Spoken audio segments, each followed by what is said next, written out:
Buenas tardes, ¿cómo están? ¿Cómo estás, Lucy? Hola, muy bien, muchas gracias. El día de hoy iniciamos el primer capítulo de Las Miradas de Todos. El objetivo de este podcast es ver temas de salud con diferentes miradas en todas las formaciones de salud que existen, alópatas, alternativas de todo tipo. Entonces hoy nos acompaña es Lucía Pérez Arellano, es especialista en constelaciones familiares. ¿Cómo estás, Lucía? Hola, muy buenas tardes, Saúl, muy buenas tardes a todos. Pues sí, aquí también participando, contribuyendo a este proyecto que me invitó el doctor Saúl Flores Unzueta, con muchas ganas de que diferentes miradas, ¿no?, lleguen a todo el mundo. Y entonces, pues estamos aquí. Muchas gracias por la invitación, Saúl. Yo encantada. Pues vamos a iniciar este camino, ¿no?, a ver cómo nos va. Sí, yo creo que muy bien, gracias. Lo importante creo que es hacer equipo, aprender un poco de todos los puntos de vista. Entonces yo creo que por eso estamos aquí presentes, ¿no? Así es. El día de hoy vamos a ver el tema de cómo las creencias pueden afectar la salud. Ajá.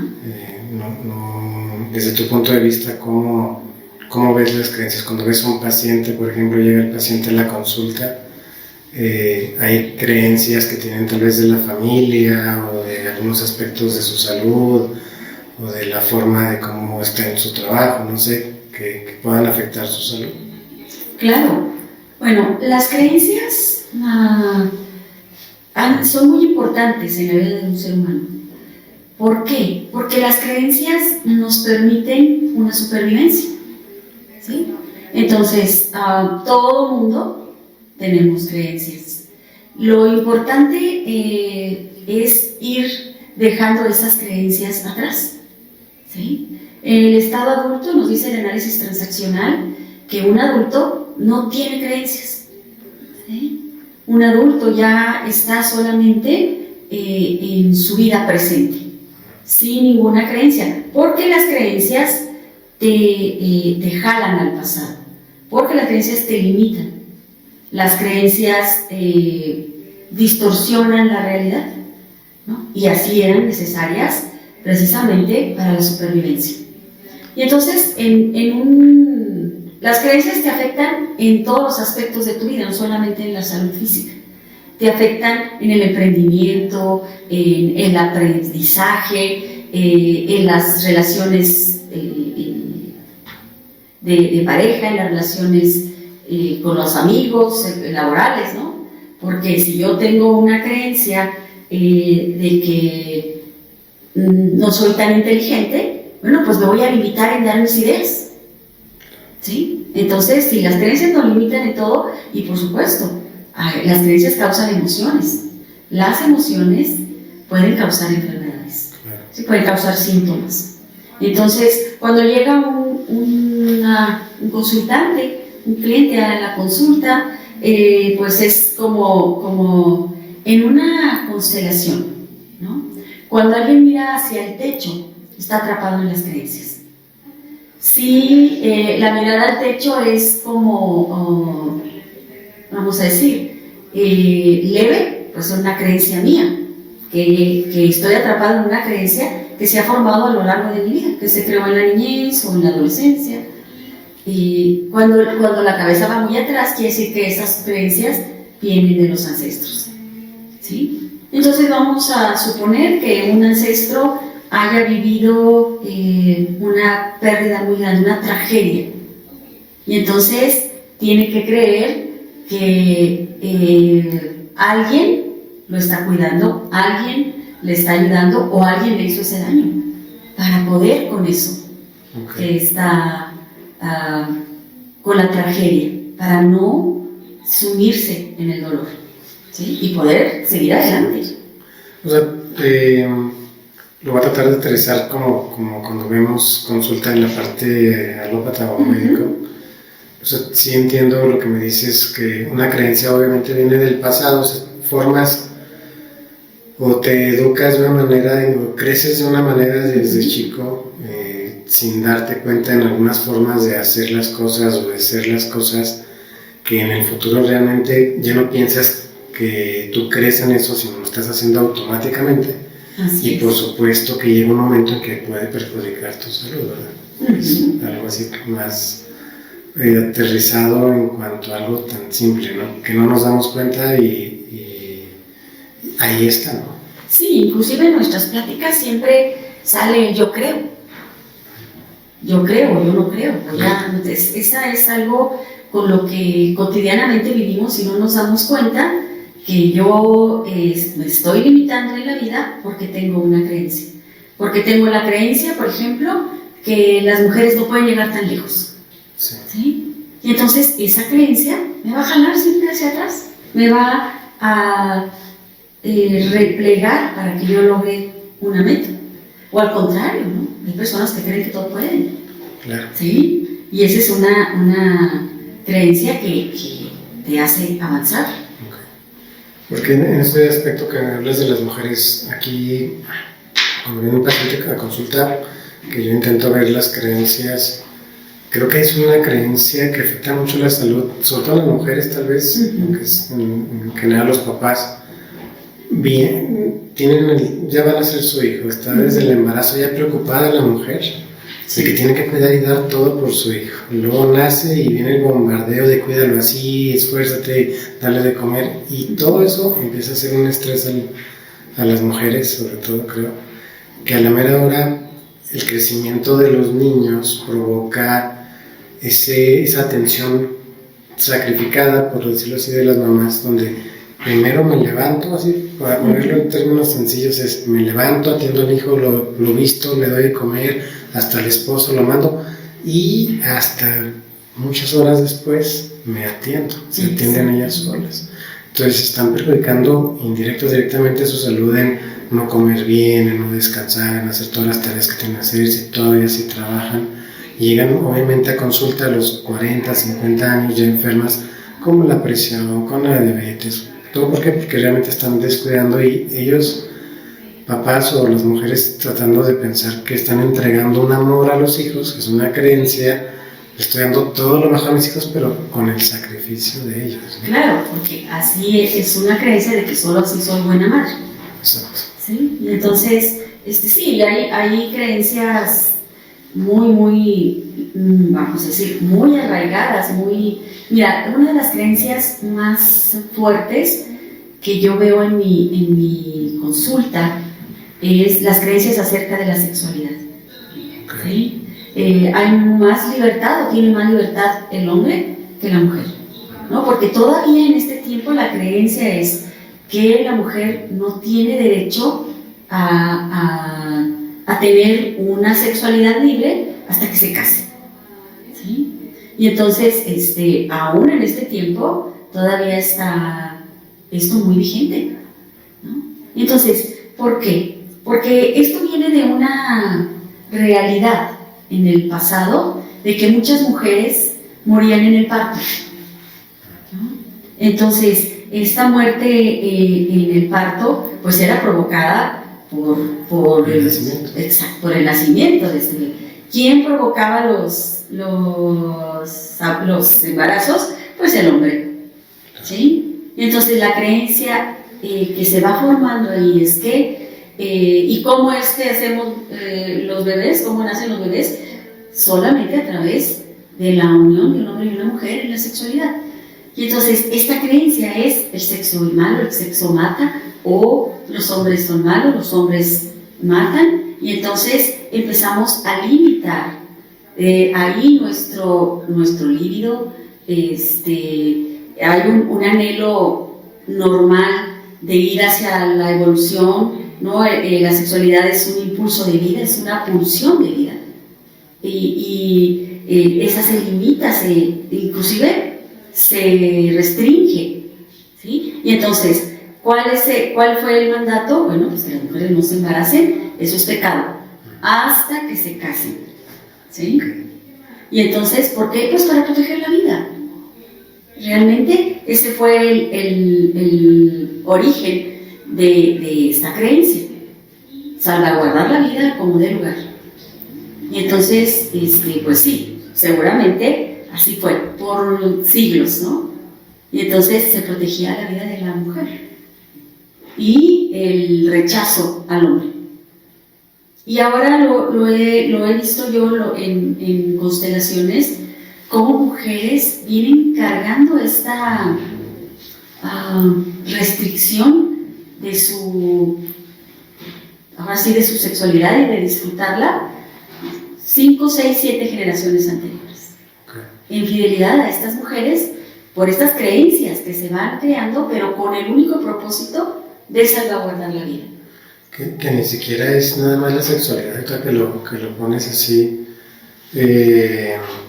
o sea, en ese tema de mujer, que todo lo que vienen arrastrando es la sexualidad, o sea, el ser mujer se va transmitiendo una responsabilidad actual de que tienen que sacar la familia adelante o trabajan, o sea, en realidad cargan mucho el peso, digo, no más de la sexualidad, en la mujer, ¿verdad? Exactamente, y las creencias también muy limitantes para los hombres, también la creencia de que el hombre hace daño con la sexualidad, y no, pues, o sea, claro que no, pero ya está en muchísimos de nosotros. O la creencia de que el hombre tiene que poder con todo en casa, tiene que poder con la economía, tiene que poder con la seguridad, tiene que poder, si no, no es hombre, si no, no vale. Y entonces, los hombres vienen cargando con creencias muy pesadas, lo mismo que las mujeres, ¿no? Que limitan su capacidad de expansión de cada género, ¿no? Y entonces, sí, las creencias, por eso vamos a ir, o vamos a decir, el propósito en una terapia, cualquier terapia, es ir dejando las creencias, todas las creencias limitan, todas. ¿Sí? Entonces, vamos a ir dejando las creencias, llegando al estado adulto, donde el estado adulto sabe que todo tiene una consecuencia en lo que haces. Exacto. Que si yo cometo un error, voy a pagar una consecuencia por ese error, y si yo hago las cosas bien, también va a haber una recompensa por eso. Pero no lo voy a echar, no es que porque mi familia así ha sido siempre, ¿no? No, ya, o sea, nosotros, para ir a avanzar, vamos a ir dejando en el pasado lo del pasado, que sin ese pasado no hubiéramos llegado al presente. Lo apreciamos, lo acogemos, ¿no? Lo integramos, pero dejamos de vivirlo. Las creencias nos jalan al pasado. O, así como lo dices, sería darle otro significado a eso, ¿verdad? O sea, somos lo que hemos creído este tiempo, pero a partir de hoy sería cuestionar si me sirve o no me sirve, ¿no? Exactamente. No sé.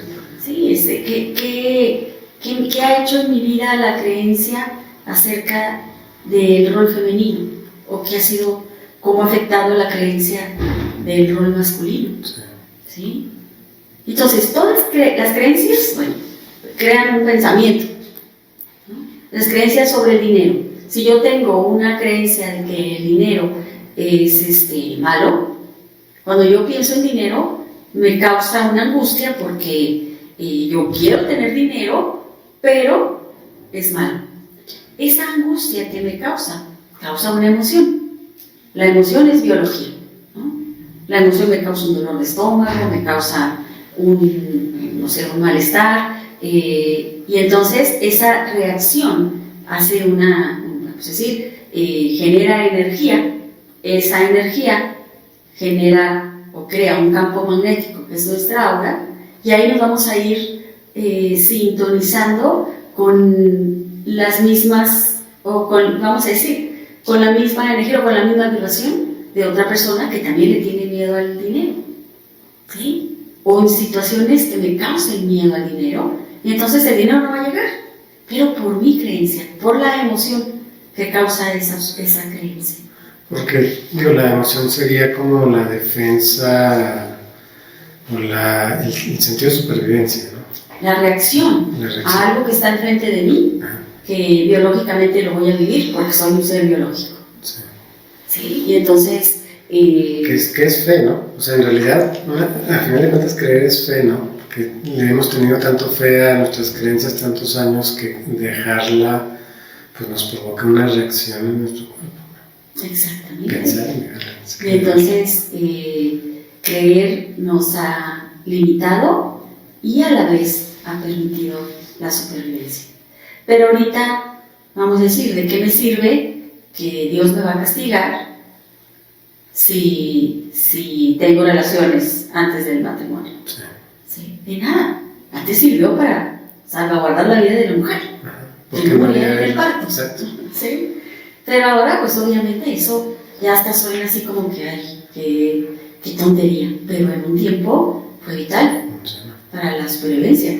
O no vayas al bosque porque ahí está el lobo, o está el coco, o están los demonios. Sí. ¿No? ¿Por qué? Porque la noche y la oscuridad era peligroso y seguramente la persona iba a perderse, a fallecer o a ser atacada por un... Entonces, lo oscuro, ahí hay algo turbio, algo que da miedo, y entonces aléjate de ahí. Sí. Para mí es curioso las creencias porque, por ejemplo, los pacientes les pregunto, si tienes una vida de sacrificio con tus hijos, supongamos, o del trabajo, y que como hombre que es que carga con toda la situación y también te estás descuidando en salud, entonces tienen, no sé, 50, 60, 40 años y les digo, mira, la salud que tú tienes ahorita, a los 40 años, ¿deseas que tus hijos a esa edad tengan la misma salud? Y por lo general la respuesta es no. Claro. Porque para otros, la creencia que tú tienes, o sea, en el fondo tú sabes o reconoces que podría ser de otra manera, aunque siempre hayas creído y tu papá te educado de una manera y sigues la misma pauta, o como tú dices, ya lo tenemos históricamente, ya lo tenemos desde antes, ¿no? En el fondo como que siempre hay esa sensación de que sabes que lo correcto es por otro camino, ¿no? Claro, y ahí es donde viene lo que Bert Hellinger llamaba la buena y la mala conciencia. Todo lo que es aceptado en mi sistema, en mi familia, me causa buena conciencia.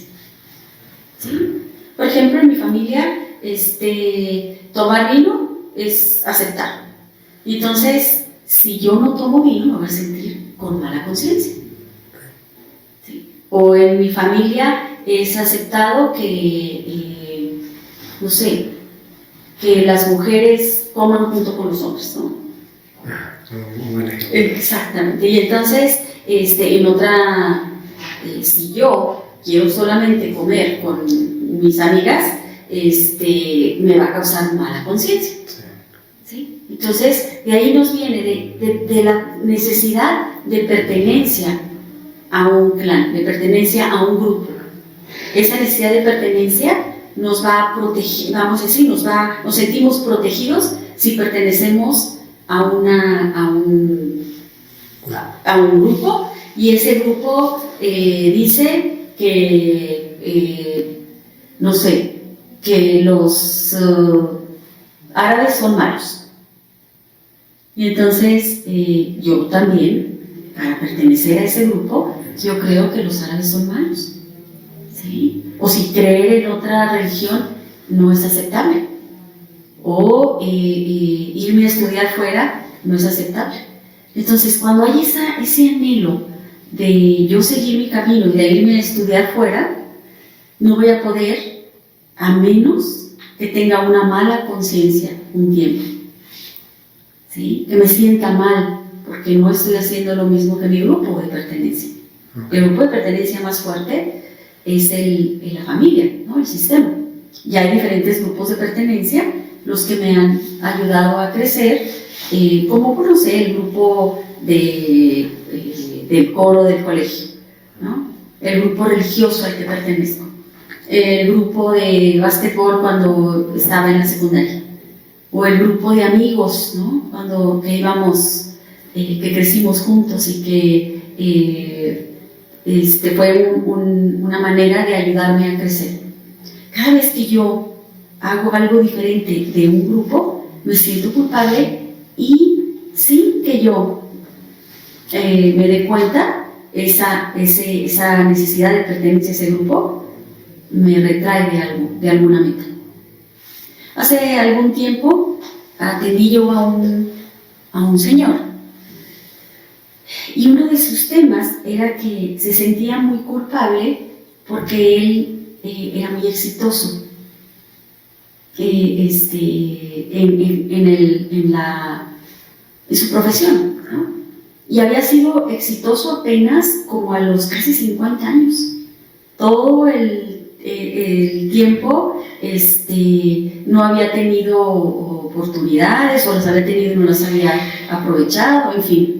Pero como cerca de los 50 empieza con un proyecto y le pega, ¿no? Y entonces le va muy bien, pero se sentía muy culpable en exageración. Bueno, cuando nosotros estuvimos viendo hicimos un ejercicio, él tenía una fidelidad a un grupo de pertenencia de la preparatoria, secundaria y preparatoria.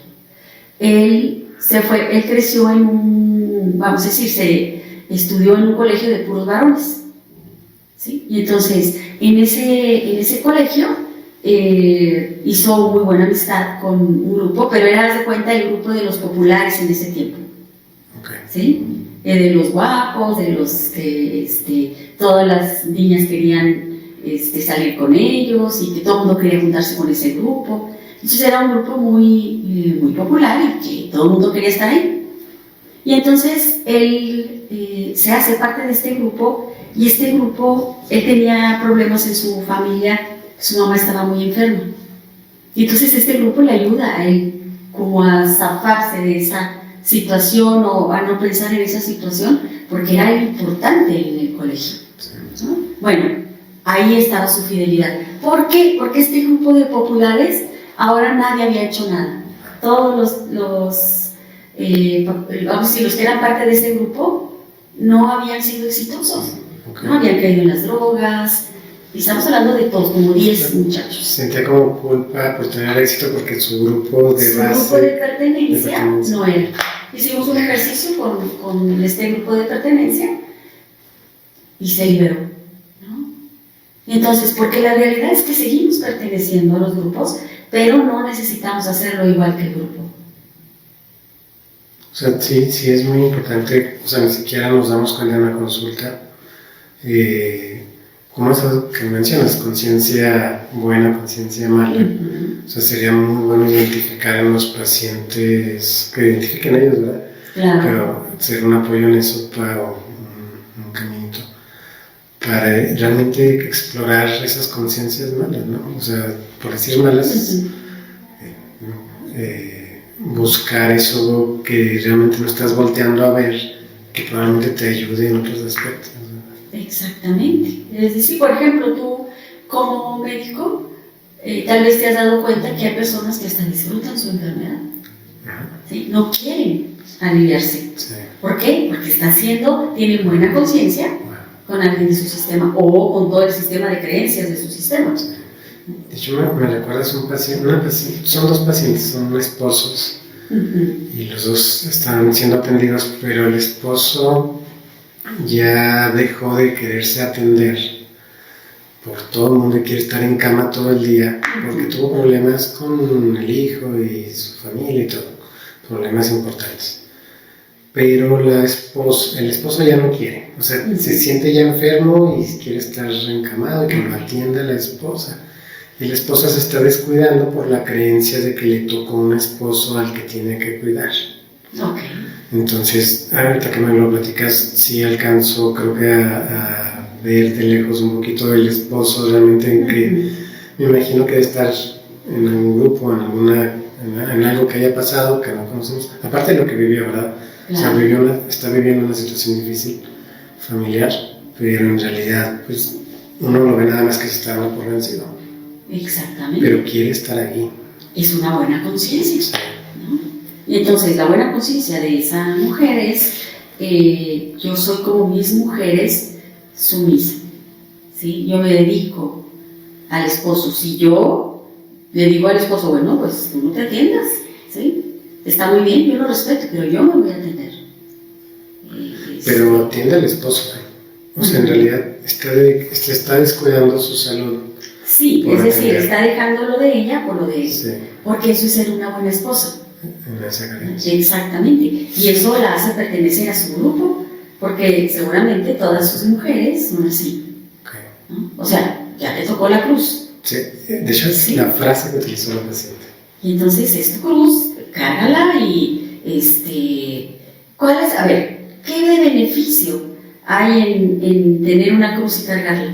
Pues tienes el visto bueno de Dios, ¿sí? Ya tienes ganada un pedacito en el paraíso, ¿no? Y A entonces, costa de la salud. a costa de tu vida. De tu vida. Exactamente. Sí, pero no se Y entonces, si te das cuenta, Saúl, ese es un estado niño, Oh, ¿sí? Alguien que espera que alguien lo castigue o le dé una recompensa. El adulto sabe que sus propios actos van a traer las consecuencias o las recompensas. sí.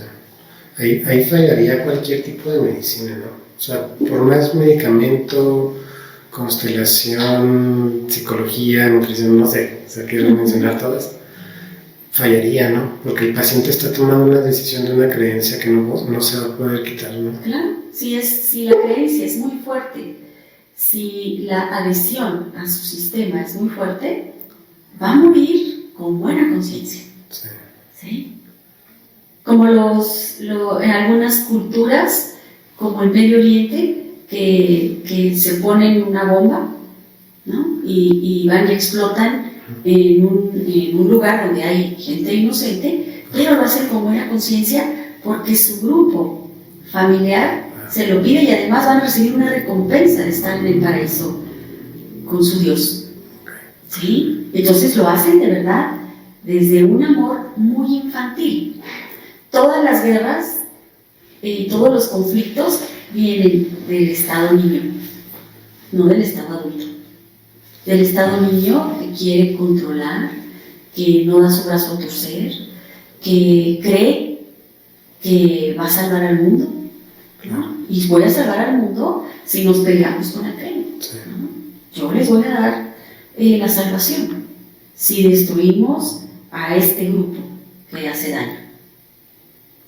Porque en realidad no habría, o sea, todas nuestras creencias, así platicando, se originan de un grupo, de una persona, de algo, forzosamente. No hay una forma en que sea espontánea. Digo, me refiero a los niños, ¿no? Desde niños que crecemos, todos estamos bombardeados de ideas y estamos perteneciendo a grupos en ese aspecto. Yo voy a creer lo mismo que creían mi papá y mi mamá, porque yo confío plenamente en ellos. Sí, claro. ¿Sí? Sí, nosotros, sí, bueno, tus niños, si tú les das a tus niños un dulce y ese dulce tiene veneno, el niño se lo va a comer, Sí. porque se lo está dando a la persona más confiable para él. Y entonces, vamos a decir, de niños lo único que necesitamos o lo que queremos es estar bien y vamos a estar cuidados por un adulto, ¿no? Y entonces confiamos plenamente en el adulto y si el adulto dice, atrás de esa puerta está el coco, si abren esa puerta, el coco se los va a llevar, no abren la puerta, Sí. porque genuinamente creen que atrás hay un ser que puede hacerles daño. ¿Sí? Entonces, y vamos creando en el niño, no hagas eso porque entonces Dios te castiga, no hagas eso. El otro día me llamó mucho la atención una señora que fue a terapia y llevaba a su niña, ¿sí? Y entonces la niña traía algo, un pedacito de comida, ¿no? En la manita y se le cayó. Y luego le dice a la señora, ya lo chupó el diablo. O sea, me fui a mi infancia, ¿no? Sí, claro. Pero la niña cree realmente Que ya lo chupó el diablo y entonces, pues ya, fue, lo tiró a la basura, pero ella empezó a llorar porque ella quería su pedacito de, sí. No me acuerdo qué era, ¿no? La verdad, y entonces, así crecemos, ¿no? Ella lo chupó el diablo y, a ver, ¿qué es el diablo? Claro. ¿Sí? ¿Y por qué precisamente abajo está el diablo? Sí, claro. ¿No? ¿Por qué no puede estar arriba? O adentro. O adentro, exactamente. Y entonces, pero eso lo van generando nuestros adultos, los que nos cuidan, nuestros maestros. Sí. No, acá, o sea, en realidad creemos para protegernos del dolor, ¿no? O sea, todo es, porque vienen pacientes, aquí es investigación, por ejemplo, en donde trabajamos, ¿no?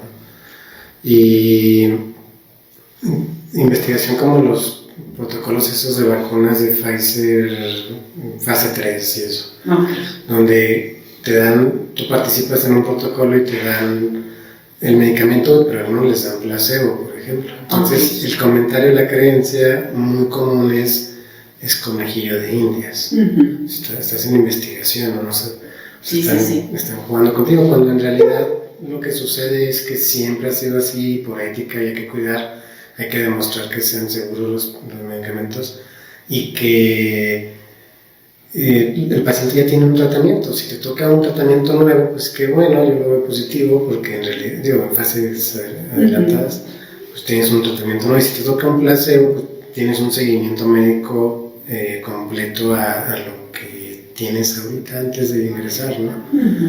Pero existe esa creencia por miedo al que te pase algo, que te mueras, a que, no sé, mil cosas.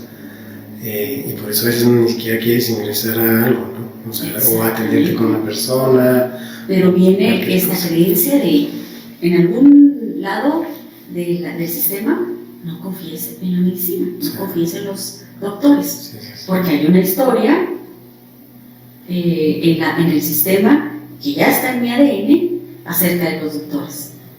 O la expectativa de la experiencia, tal vez, como tú dices, hasta ancestral, donde iban con doctores, hasta que lo pones así. Y pues la creencia de que un doctor te va a resolver es tal vez una idea equivocada, ¿no? Exactamente. O sea, en realidad son recomendaciones como cualquier otro tipo, ¿no? Sí, la creencia es que el doctor te va a salvar la vida. Si no te la salva, y después vamos a decir, ese doctor no sirve. Porque la realidad es que la vida nos viene por destino, ¿no? Sí. Claro, vamos a siempre a cuidarnos, porque todos queremos preservar la vida. Para eso está nuestra biología, ¿no? La biología lo único que quiere es que una persona viva. Y entonces va a enfermar un órgano porque algo está en desorden dentro de mí. ¿Sí? Entonces, si yo necesito volver a la vida, ahora te pongo un ejemplo. Cuando una persona no puede digerir algo, sea algo literal o algo metafórico, el cerebro va a mandar una orden a qué parte, al aparato digestivo, ¿sí? Ella no puede con esto, vamos a ayudar. Y entonces, si es un pedazo de comida que está en mal estado, pues va a ser el ácido clorhídrico para que deshaga, mucho ácido clorhídrico para que deshaga esto que está haciendo daño y ya hay una diarrea o un vómito, ¿no? Y entonces, pero si es un insulto, yo lo voy a sentir igual, ¿sí? Entonces mi biología va a estar ayudándome a que yo no pude con el insulto de mi mamá, ¿no? Y entonces la biología me va a estar ayudando haciendo lo mismo que si fuera un pedazo de comida, pero en ese caso me va a causar una úlcera o una gastritis, dependiendo. ¿Sí? Y entonces, ¿por qué? Porque somos seres 100% biológicos y mi biología está actuando todo el tiempo. Yo eso lo veo como coordinación. Es que sí es orden, pero no puedes separar la parte física o biológica de la parte emocional, de la parte eléctrica, de todo lo que sea tu cuerpo, de la parte familiar, social y todo. Entonces, en cuanto estás coordinando toda esa parte, es coordinación. Voy a coordinar para que mis problemas familiares, mis emociones, mi cuerpo, mi ejercicio, todo esté alineado en equilibrio. En cuanto a cualquier cosita de esas, va a afectar en todo lo que tienes que estar coordinando, que es todo lo que tú eres. O sea, tú eres no nada más un cuerpo, ¿no? O sea, es todos los aspectos de tu vida. Sí. Salud es vida, por decirlo así. Y cuando pierdes esa coordinación, pues por supuesto que pasa eso, o sea, produce un problema físico, ¿no? Claro, pero todo redunda en tu cuerpo físico. Todo redunda en tu cuerpo físico. O sea, un asunto de pareja que es emocional, ¿dónde lo vas a sentir? En mi biología. ¿Sí? Un asunto de trabajo, ¿Cómo lo voy a vivir? Con mi biología. Somos 100% biológicos. Qué sencillo de explicar. Yo intento verlo así porque es directo o indirecto. O sea, si estás trabajando mucho y ¿cómo descuidas tu cuerpo? ¿Cómo se va a alterar tu cuerpo? Pues no estás comiendo bien, no estás durmiendo bien. O sea, es algo muy, muy indirecto que no te das cuenta al estar trabajando o ocupado en otras cosas, pero también el estrés emocional de un problema químicamente te está cambiando tu cuerpo. Es directo e indirecto. Si no estás poniendo atención a todo lo demás que tienes que hacer y te estás afectando a nivel físico-químico tu cuerpo. ¿Sí? Exactamente. Y entonces, si todo lo que creamos va a afectar para bien o para mal nuestra vida, nuestra salud. Vamos a decir, ¿cómo afecta nuestra vida? Inmediatamente en la biología. Inmediatamente. ¿Sí? Si yo tengo vamos a decir, si yo te quiero robar tu agua, ¿no? Inmediatamente tú vas a generar cortisol, adrenalina para defenderte. Claro. ¿Sí? Es una reacción biológica. ¿Sí? Al contrario, si yo te regalo un vasito de agua, un bote de agua, tú vas a reaccionar también tu biología inmediatamente con tranquilidad, voy generando confianza, entonces, pero estamos reaccionando biológicamente. Entonces, es bien importante que si nosotros, ¿para qué es esta plática? Para que las personas aprendan que se puede prevenir una enfermedad, que se puede prevenir un síntoma, si yo cuido mis emociones, si yo voy dejando creencias, si voy yendo a la vida cada vez más en el adulto. El adulto puede con todo.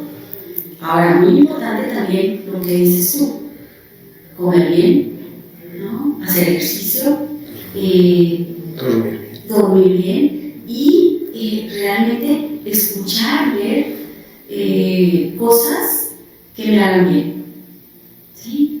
Lecturas, películas, canciones, ¿no? Porque mi atención va a estar, o si mi energía va a estar donde yo le pongo atención. Si estoy poniendo atención todo el tiempo a las noticias trágicas, ¿no? Ahí va a estar mi energía. Entonces todo eso va a afectar mi vida, ¿no? Y estoy creando una realidad a través de lo que yo le pongo atención.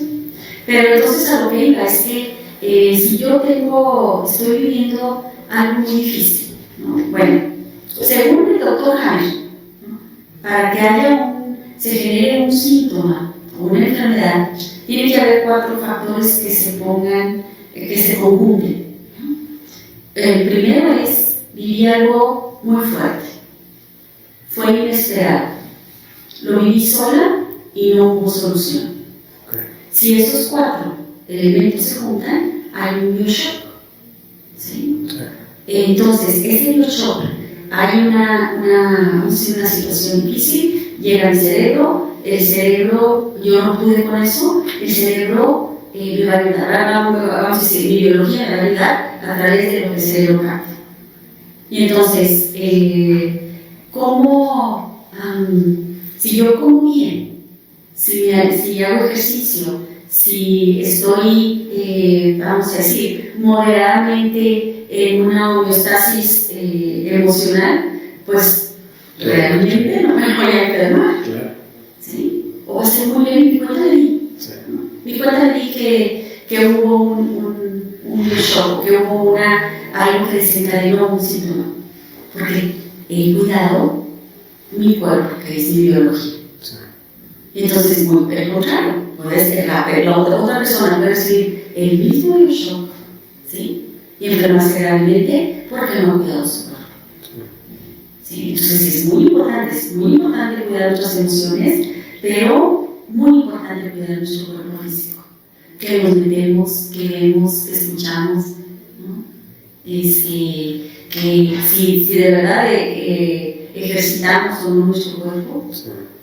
Pues eso que me dices del doctor Gama, que la verdad es que lo aprendí mucho de ti, y en los pacientes, así no sé si realmente esté tan bien, pero es traducírselos a cualquier momento, tengan un conflicto emocional muy fuerte, falleció alguien, chocaron en el carro, algo así, pues que no pase esa primera hora sintiéndose solo sin expresar lo que sienten, ¿no? O sea, estoy estresado, estoy asustado, tengo nervios, lo extraño, lo que sea de la parte emocional, pero que lo expresen a alguien, ¿no? Entonces eso teóricamente tiene que bajar, porque ese es puro empírico, por esa experiencia, a los pacientes con diabetes siempre les pregunto cómo inició la enfermedad, porque tienen una carga genética de los papás y familiar, y por supuesto que existe y hay más posibilidades de que ellos tengan diabetes, pero definitivamente la mayoría, algunos tal vez porque no tienen conciencia de ese momento o porque no tiene que ser siempre el pie de la letra, pero la mayoría de los pacientes con diabetes refieren un evento emocional fuerte cuando inician la diabetes.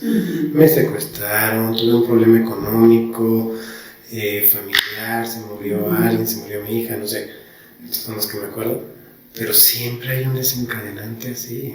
Siempre. O sea, es algo biológico, genético, es cierto, científico, pero en realidad siempre hay un shock biológico, o muchas veces, en la mayoría de los casos, por ejemplo en la diabetes, ¿no? Claro, sí, definitivamente.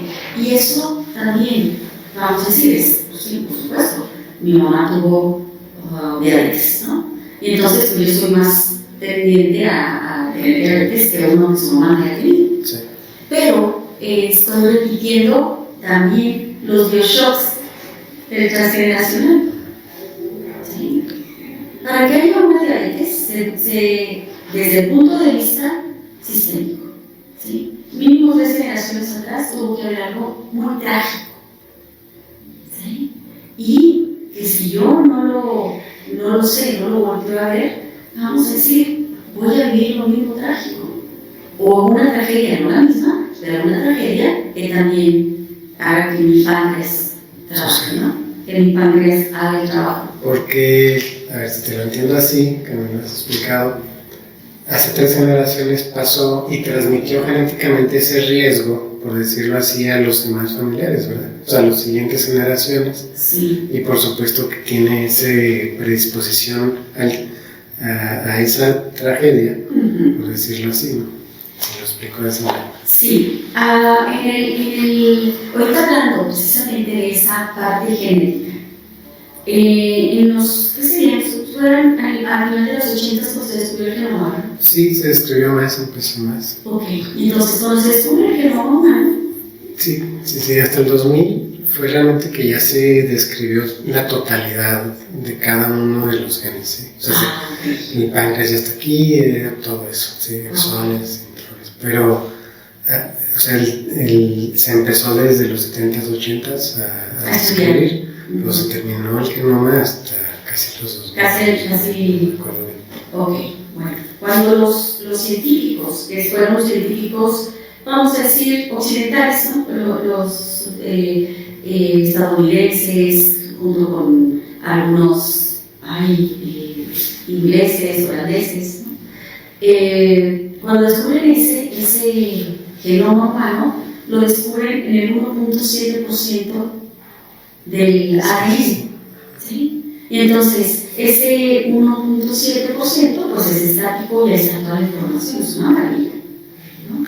Está todo lo químico tuyo, ¿no? Y entonces, el restante, el 98.3%, descubrieron que era un ADN no estático, sino en constante movimiento, ¿no? Y entonces se movía aquí, en la célula la encontrabas aquí, acá y acá y acá, entonces dijeron, ¿qué es esto?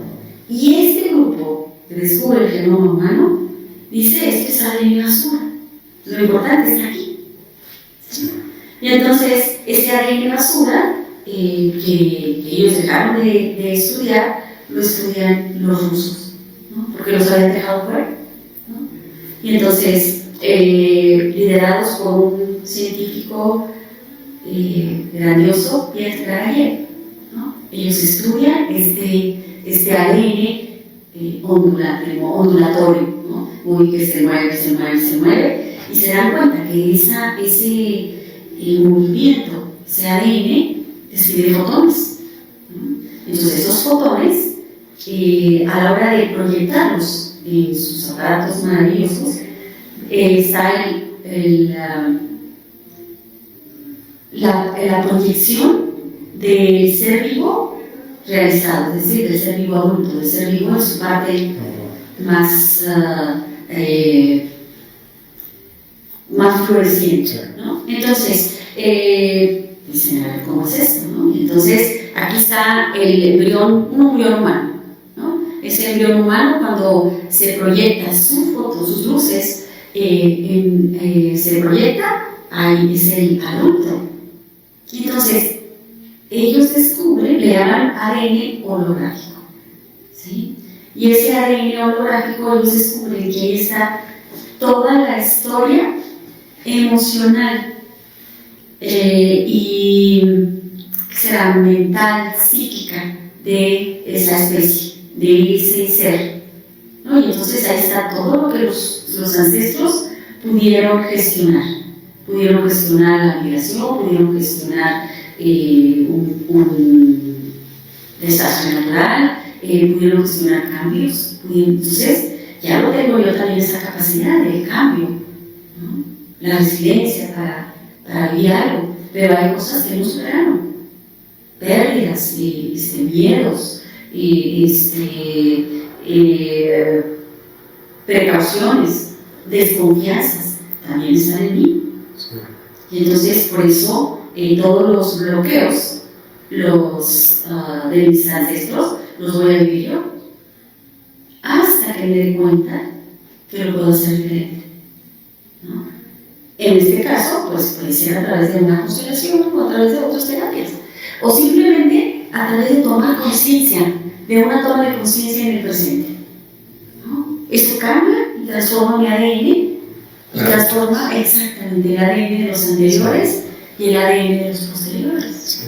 Digo, a mí la parte genética sí tengo unas bases de estudiar genética, pero obviamente es científica y la parte del ADN basura en realidad ya no se toma así, porque por ejemplo la epigenética o otras partes de la genética, otros estudios sí establece que esas partes que se consideran, actualmente ni siquiera es lo que se transmite, sino actualmente funciona para realmente expresión de genes, expresión significa producir proteínas que necesita nuestro cuerpo, o así, para diferentes funciones. Entonces, si hay un cambio en el ambiente y la epigenética produce una expresión de ciertos genes y en ocasiones están relacionados a esas partes donde se consideraba que no se estaban utilizando. Entonces, sí ha cambiado mucho.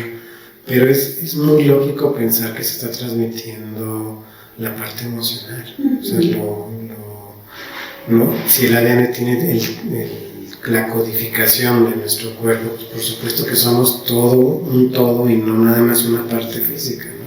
Sí. Entonces sí me gustó esa idea. Lo que me crea conflicto a veces, por ejemplo, si lo pienso analíticamente, es cómo de una misma familia nacen hijos con personalidades diferentes, ¿no? O sea, no, que algunas veces sí se refleja mucho en los papás. O sea, si yo soy alguien muy aislado, alguien que le gusta ser introvertido, por ejemplo, y mi esposa es más extrovertida, pues sí, parece, por decir algo muy general, parece como muy obvio, ¿no? Pues te están saliendo así, pero en realidad a veces surgen niños o no sé, con personalidades muy de ellos, ¿no? Muy específicas. Muy específicas, que la parte emocional no está, que uno piensa que no está tan ligada. Sí. Pero...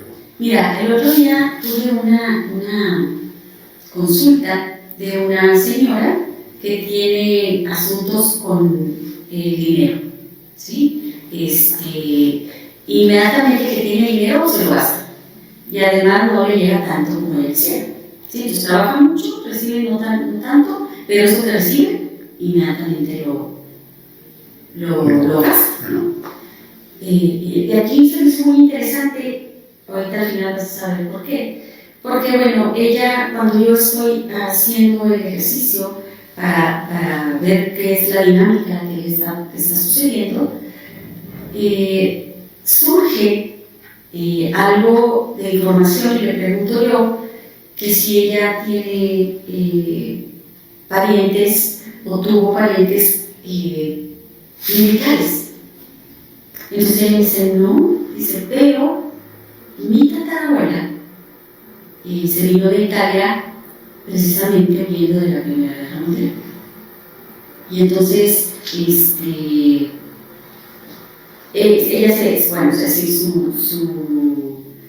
su primer apellido es italiano, ¿verdad? El apellido de ella, de la tatarabuela. Todas las generaciones posteriores a la tatarabuela solamente se apellidan como la tatarabuela. Quitaron el apellido de los hombres, ¿sí? Y entonces de ahí venía pues esa parte de no honrar a los hombres, ¿no?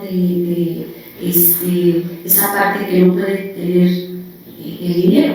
Pero lo que me llamó la atención al final que me dice ella, porque ella también tampoco tiene el apellido de su papá, su mamá tampoco tiene el apellido de su papá, y así, ¿no? Varias generaciones no tienen el apellido de su papá. Pero me llamó la atención que me dice ella, también divorciada, pero sus hijos sí tienen el primer apellido del papá. Y me dice, fíjate que mi hijo mayor siempre me dice, mamá, ¿por qué no nos apellidamos como tú? ¿Por qué no nos quitas el apellido de mi papá? ¿Sí? Y dice, y el niño tiene 8 años. Dice, desde que tenía 4 años, me dice, mamá, llévame a la escuela de italiano. Y ella nunca le había platicado esa historia de su hijo. ¿De dónde él supo esa información? Muy bien. ¿Sí? Entonces, inconscientemente, por supuesto, ¿no? Y ahora ella le dijo, con razón, mi hijo siempre me está diciendo que me quite el apellido de él, ¿no? Siempre recordando o queriendo incluir, porque la pérdida grande de esta tatarabuela, pues perdió su país, ¿sí? Perdió su idioma, dejó a su familia ya. Sí. Es decir, para la supervivencia. Claro. Y gracias a ella, a eso que ella perdió, la pérdida de ella es la ganancia de sus descendientes. ¿Sí? Que tuvo que ella migrar a otro país, y en ese país casarse con alguien de ese país, y ese país es más fuerte y tiene más fuerza por los hijos allí, ¿no? Y entonces el dolor de esa mujer, todas estas generaciones abajo, 4 generaciones, lo miran, ¿no? Y no pueden con la pérdida tan grande que ella tenía, hasta que le regresa y le dicen gracias. Si tú no has hecho esto, nosotros no lo hacemos. ¿Sí? Y aquí lo increíble es que los pequeñitos saben que hay que darle un lugar a esa mujer sin saber conscientemente la historia. Entonces, forzosamente esa información tiene que estar en algún lado. Pero no tendrían que darle también, digo, el motivo de consulta fue el dinero, ¿no? O no sé, también tendrían que honrar esa parte masculina que falta ya para la generación, ¿no? Totalmente. Y entonces, una cosa debido a otra, ¿no? El querer honrar a una sola parte nos hace deshonrar a la otra. Sí, sí. Y todas las mujeres solas. No, que importante, porque son ejemplos de cómo niños que en teoría son libres todavía del mundo, estamos cargando con algo que no sabemos. Exacto. Que no nos damos cuenta. No nos damos cuenta. Y entonces vamos otra. Pero ¿cómo quitas una costumbre, Lucy? Porque una creencia es una costumbre, por decirlo así, pero también es evitar el dolor. O sea, llega el punto en el que es el problema en la salud en realidad, que pues no quiero sentir emociones o lo que sea, que es el dolor. O sea, si yo dejo esta creencia, si doy un salto, es un salto de fe casi, ¿no? O sea, ¿cómo en el día a día realmente, o sea, en la parte médica, tú, o sea, estás específicamente en la consulta para eso. O sea, descubrir toda esa parte social, familiar, tratar de descubrir, ¿no?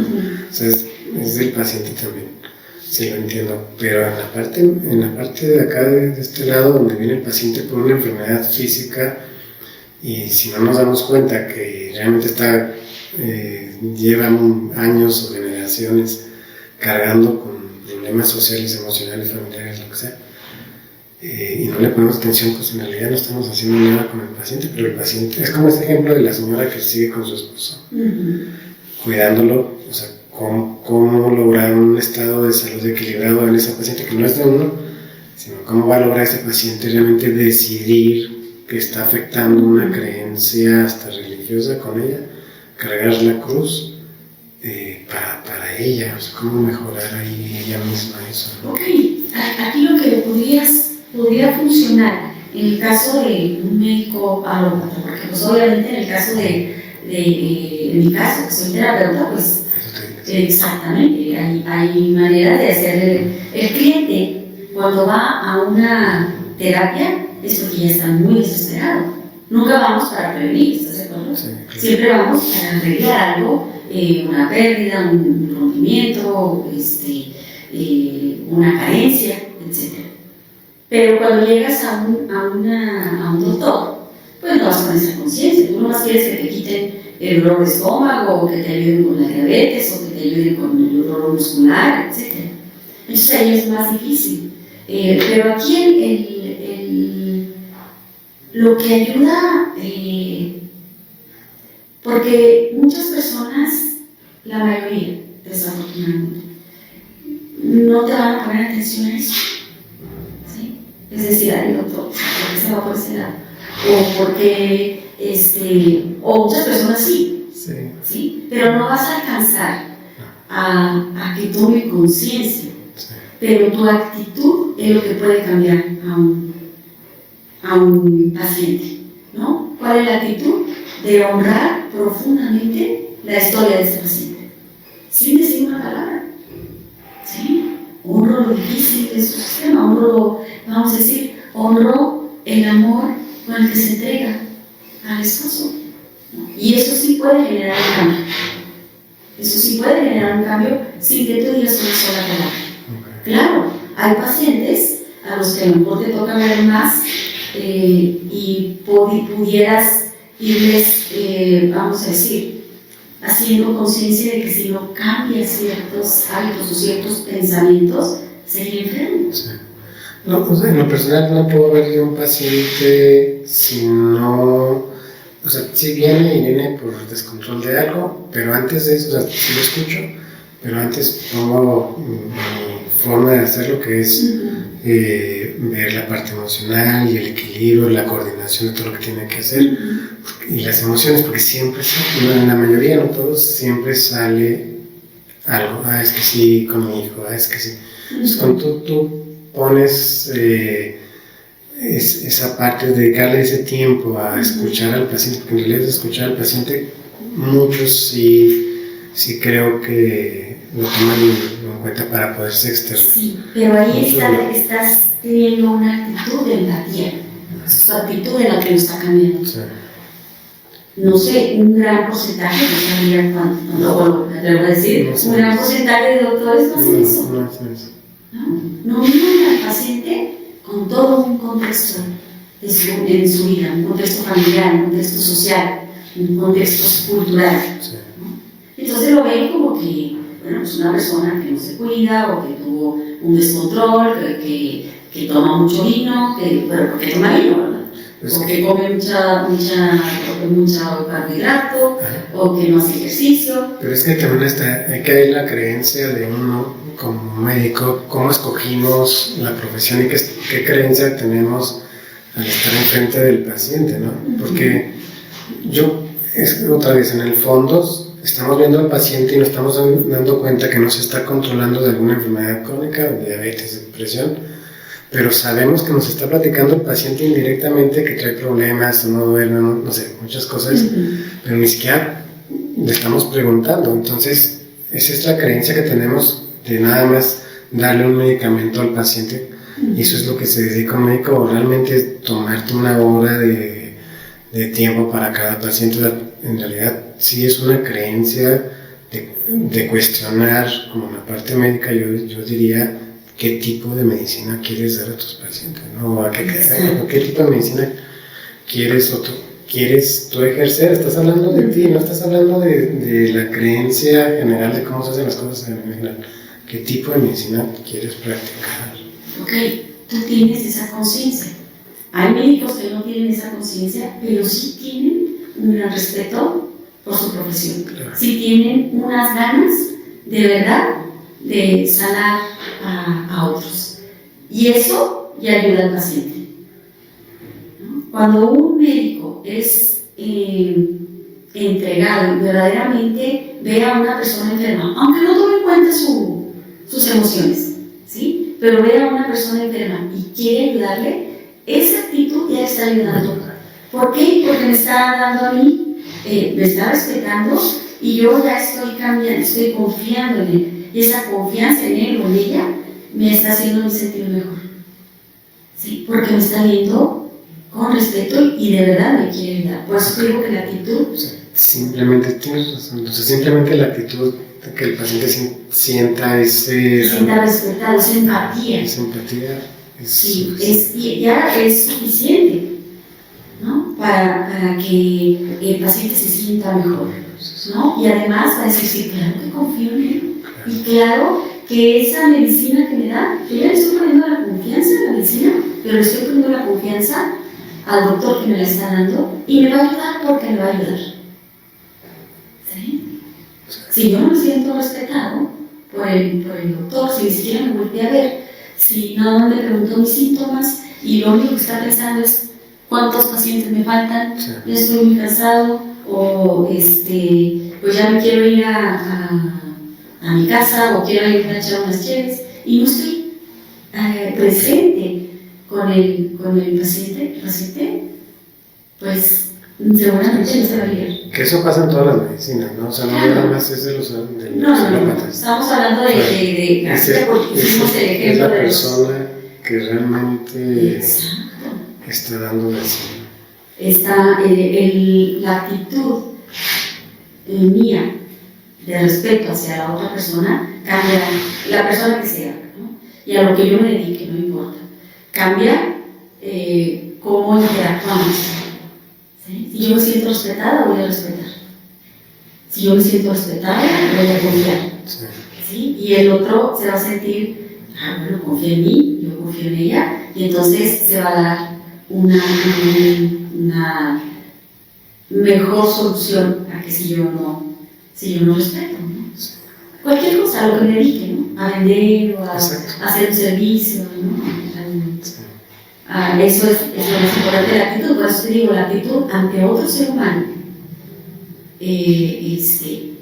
cambia como nuestra química de ambos. Sí. Sí, entonces, pues, por eso es muy importante, si lo que, por ejemplo, un maestro, ¿no? Un maestro, cuando respeta al alumno, quiere decir que respeta todos sus padres, su origen, su estatus social, y entonces ese niño va a aprender. Sí, pero si yo estoy juzgando al niño, su mamá nunca trae la tarea, su mamá es una ronda, su mamá, ¿no? El niño está muy enojado conmigo, ¿no? Sin saber lo que yo pienso de su mamá. Sí. ¿Sí? El papá es un XYZ, ¿no? Y entonces, lo más importante, en este caso para un maestro, es el niño y su entorno. Y entonces ya estoy yo enfocándome y ese niño va a aprender, ¿no? Se va a sentir en confianza, no va a sentir miedo de equivocarse o de preguntar. Aquí los pacientes a veces llegan de otro lugar y se empiezan a quejar del sistema donde van, ¿no? De los doctores, pero en realidad yo les comento qué es lo que estás diciendo. O sea, uno va a la tienda y al súper y compra su mandado y llega al cajero y te puede tocar a alguien que te está atendiendo que está de malas, tuvo un mal día, no le gusta su trabajo, lo que sea, pero tú decides si compras o no lo que quieres comprar, aunque te trate mal, o vas a otra tienda. Así que es exactamente aquí, o sea, cada uno debe decidir cómo vamos a presentarnos ante la otra persona en cualquier otra profesión, pero también cómo las recibimos, ¿no? O sea, que nuestra decisión como eso. Ahí sale el adulto, Saúl, porque la actitud tuya no tiene que ver conmigo, ¿sí? El insulto tuyo no tiene que ver conmigo, o el que tú estés de malas no tiene que ver conmigo. Entonces, simplemente te agradezco de todas maneras, agradezco el producto, me lo llevo y no me afecta porque no me sentí aludida. Sí. ¿Sí? Me quejo porque me sentí aludida, porque tocó una fibra, porque estoy en el niño, ¿sí? Porque estoy en el padre crítico. ¿Sí? Entonces, pero sí es muy importante la actitud. La actitud del adulto es estar en el presente, en el aquí y en el ahora, y con todo, si estamos en el presente, en el aquí y en el ahora, en el estado adulto, podemos con todo. Con todo. Si estamos en el niño, vamos a estar en la queja, en el miedo, en la parálisis, en esperar que otros hagan por mí, ¿sí? O dejarles a otros la responsabilidad de mí. Si soy en el estado padre, voy a estar en la crítica, no hagas, no vayas, qué miedo, no puedes, cuidado, no te atrevas porque te puede pasar algo, ¿no? Esos son los estados en los que vivimos en un ser humano. Necesarios los tres. Forzosamente el estado padre y el estado niño son los que nos han hecho sobrevivir.